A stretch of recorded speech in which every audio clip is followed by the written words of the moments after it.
big country that has billions, and most people when they take it's just trying to see its country taking more than one, judging it. At the end of the day, who's getting so that money's wasted? I don't know. Before I start, I just wanted to say, please do get in contact with us. We're always looking for guests. We're always looking for people to help us out. So please do check out the links in the description below. Our email is livingwithpod@gmail.com. Our Instagram is livingwith.podcast. Our SoundCloud is livingwith, and our Twitter is livingwithpod. So please do send us a message, DM us, and we'll get in contact with you. Today I want to talk about managing health and managing lifestyle when it comes to living with a long-term condition. So managing a chronic illness is not just taking your medicine. It's not just making sure you've ticked off this pill for the day. It's not just going to your regular doctor's appointments. It's a lot more than that, and I think that's why it can be so difficult for someone with a long-term condition, because there's so many things to think about. It can be really difficult to monitor your diet and monitor weight loss or weight gain, because sometimes things can be so volatile and so unreliable. So sometimes, let's say you're put on a new medicine, and the side effects of that medicine can make you lose weight, gain weight, make your appetite completely disappear, make it be 10 times worse. Those changes when it comes to your health can be difficult to track and keep up with.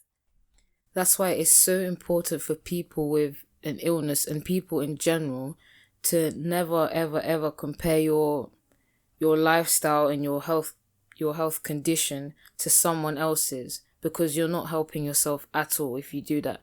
And it's just not realistic, because if for me now, I'm currently on steroids, and they can increase swelling and water retention. So if I'm gonna try and compare myself to someone who's not on that medication, I can never give myself a chance to even make any progress when it comes to my health, because it's not realistic, it's not true, and it's not helpful. Weight loss, weight gain, improvement and progress, they're not always linear. There's always ups and there's always downs. But at the same time, this is hard to keep in your head, and it's easier said than done. So I'll always remember, I'll go back to this time. So last year, I lost about 6 or 7 kilos in the space of about 3 or 4 weeks. And this wasn't because of diet or anything. I was really sick at this point. I was in hospital and whatever. So that was a drastic change, to my body. And with long-term health conditions, there's always times when you flare up and your conditions get worse, and sometimes it can be hard to even process that, to look at yourself in the mirror and be like, oh, my face is looking much smaller, my smile is shrunk. To see yourself changing so quickly can be a bit off-putting. It can make you feel quite down and quite frustrated sometimes. And it can be really challenging to keep positive and to keep focused, because even though I wanted to lose weight, I wanted to get healthier, I didn't want to lose it in that way. I didn't want to lose it so drastically and to be so ill. But that's the way life is. It just happened. But at the same time, right now, I can't then think to myself, oh, I wish I was that way. I can't keep beating myself up because I'm not at that physical shape anymore, because that wasn't realistic. That was out of illness, and it wasn't out of me being healthy and me taking care of myself. So we have to look at, how are we actually measuring our health? How are we actually measuring our improvement? And I've said this before, we can't base our improvement on someone else's progress. And also, we shouldn't see a particular number, a particular size as healthy, because that is not true. There's so many people that are at your ideal weight or your ideal size, and their kidney function is problematic. They might have heart problems, they might have problems with inflammation and all sorts of things. So you can't just base your health and your targets for your health on one number or one size. Living with SLE has definitely taught me that health is not just one thing, it's not just one body part, it's everything. You have to take a holistic approach to it, otherwise it just won't work. It won't work for you. So it's important to measure our health on how we feel, our diet, our activity, and just our general well-being. So it can't just be, okay, I'm going to go to the gym 5 times a week, I'm going to do this, because then, especially for someone like me with lupus, then we're not taking care of our fatigue, we're not managing our tiredness, our stress levels, and that in turn will make us ill. On the flip side, you can't then say, I'm going to eat healthily, I'm going to just eat vegetables, do this and that, and not get any exercise. Because again, with someone like me, I still need that exercise. Yes, I have fatigue, but I still need to keep active. I still need to keep my heart moving, because with medications that you take and conditions that you have, you can always have underlying risks of, different problems, kidney problems, heart problems, lung problems, whatever. And although it's not something you should be scared about, it's not something that should torment you, and it's not something you should lose sleep over, but it is something you have to consider. We can't just ignore the things that affect us. So how do we move on from this? How do we manage our health? The first thing, the most important that my doctors have told me to do for years, but I've only started doing now, is to note things down. Note down the things that are working. Note down the things that aren't working.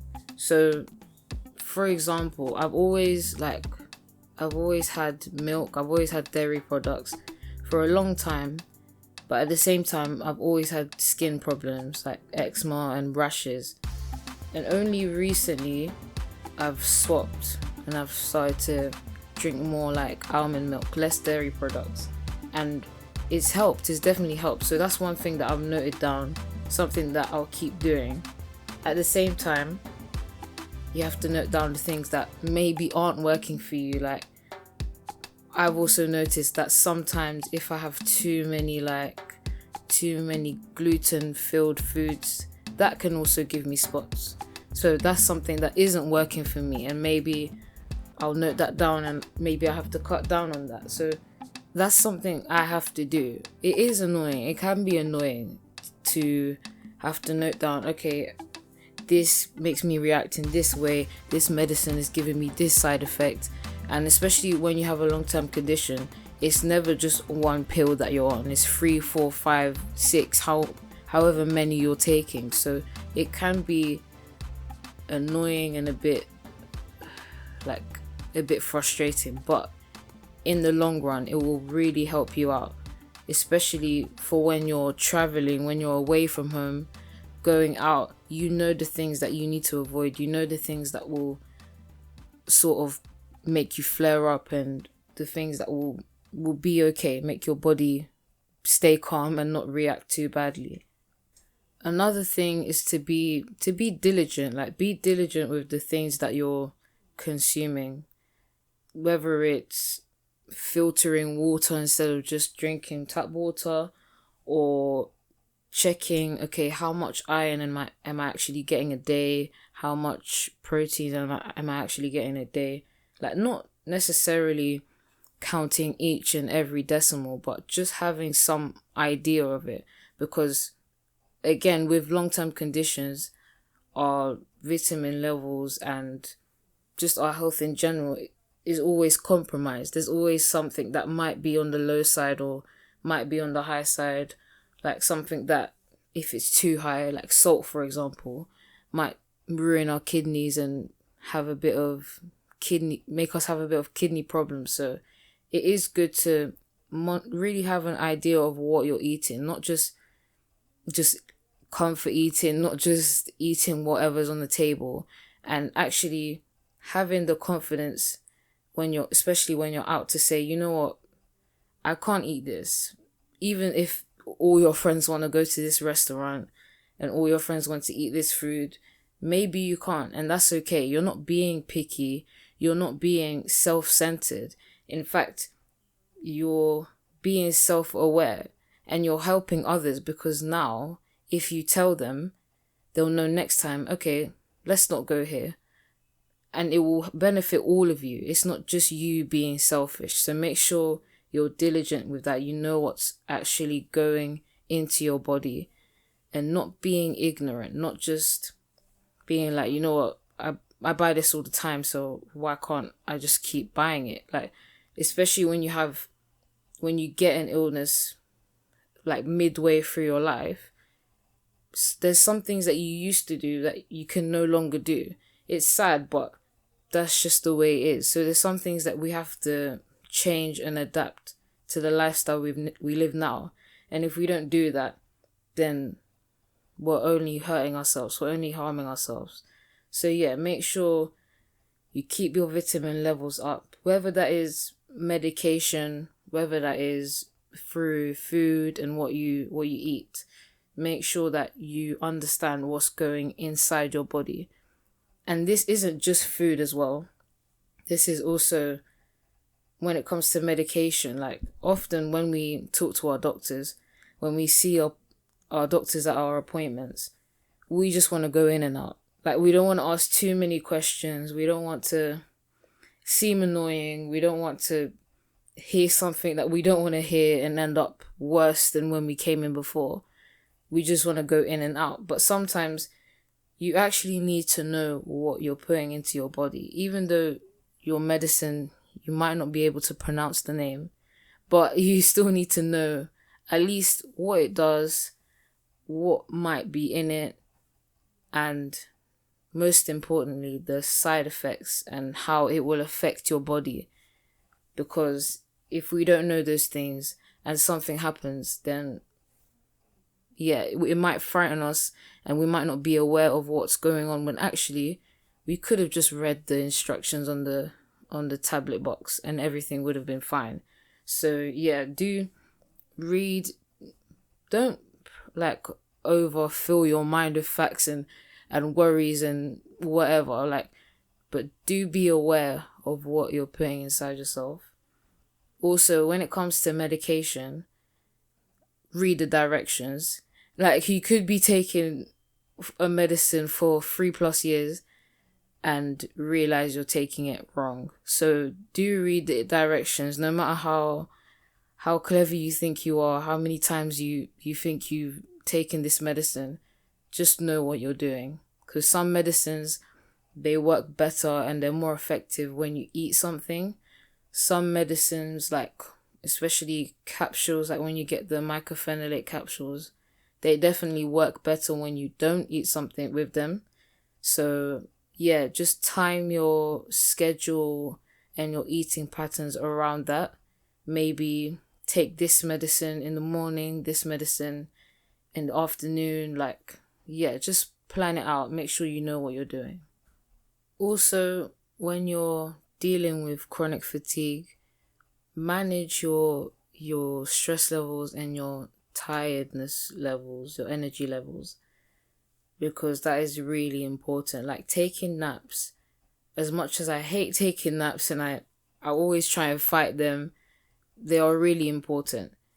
It's because with people who have long-term conditions, it's not like we can just do everything in one go, get it done in 24 hours and bang, we can wake up the next day and we're feeling fine. Like, it's not like that. And don't feel bad that you need to take a nap, that you need to rest for a bit. There's nothing wrong with just taking care of yourself. So make sure you take naps. Maybe not too long, because sometimes with me, taking naps for too long makes me even more tired. So yeah, just schedule them at the right time. Make sure they're half an hour, just to make sure that you're not tiring yourself out, wearing yourself out. And it will help you when it comes to doing things. You will do them with more energy. You won't just be there with your eyes droopy and with a fatigued brain. that's when we get the memory fog and the frustration. So make sure that you're keeping and monitoring your sleeping patterns as well. And also exercise. But don't feel pressured to go to the gym. Don't feel pressured to do thousands of push-ups or thousands of sit-ups, because that is just not going to work, especially when you have fatigue and things like that. Sometimes you need to take a different approach. Even if it's just walking for 10 minutes straight, whatever it is, it can seem small and it can seem like, oh, I'm not doing enough. Like, how am I going to reach the goal that I want? How am I going to lose the weight that I want by doing this small exercise? But it really is helpful and it really does make a difference. Not even just about weight gain or weight loss, but when it comes to just feeling calm, to taking away stress, getting fresh air is really good for you. So don't take that for granted. I know there's always days, especially those flare-up days, where it's even hard to get out of bed, but do try and make an effort. A little over a long time will make such a difference. Like, it doesn't matter what you're doing, how you're doing it, as long as you keep doing it and you keep pushing at it, even when you don't feel like it. So the main thing I just want you to take away from this episode is to not be too hard on yourself. Think about why you're even managing your health. You're not doing it because of others. You shouldn't be doing it because you want to look this way or you want to look like this person. You shouldn't be doing it because you feel rubbish and you keep beating yourself up. You should do it because you love yourself and you want the best for yourself. That is what healthcare should be about. Just wanting the best for patients, wanting the best for ourselves. Not trying to meet targets and to meet deadlines, just to take care of yourself. And it doesn't matter if at the end, after 3 years of taking care of yourself, you're not in remission and you're still on this medication and whatever. That doesn't matter, as long as you're feeling good and you are where you want to be. Don't base your progress and your happiness and improvement on things that don't really matter. Big country that has billions, and most people, when they take is just trying to see its country. You're taking more than one, judging it. At the end of the day, who's getting so that our money's wasted?